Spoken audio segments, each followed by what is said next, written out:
Hey you guys, so I'm here and I'm going to be reviewing this GeerTop tent. So the nice thing with this is all you have to do is find trees and you're going to be able to take the ropes that are provided and be able to hang it up. And the other nice thing with it, it is very lightweight. It is less than 4 pounds, so it's going to be great while you are hiking in the woods. The first thing you're going to do is take out the stakes and the ropes along with the tent. And the nice thing is it does have the instructions sewn into the bag itself, so you don't have to worry about losing them. And then you're going to lay the tent down flat.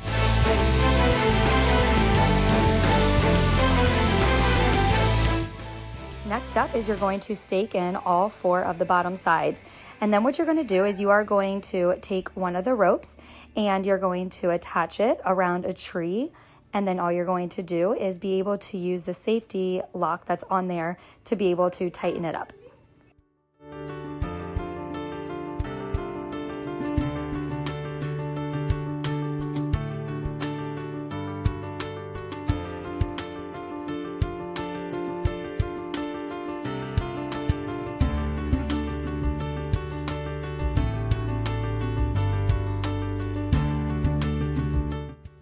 Now, if you wanted to, you could just leave the tent like that, or you're going to be able to even take the poles that you're hiking with to hold that up. Or if you have extra trees, you're going to be able to tie it up very easily, again, using the green ropes.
Thank you so much for watching the review of the tent.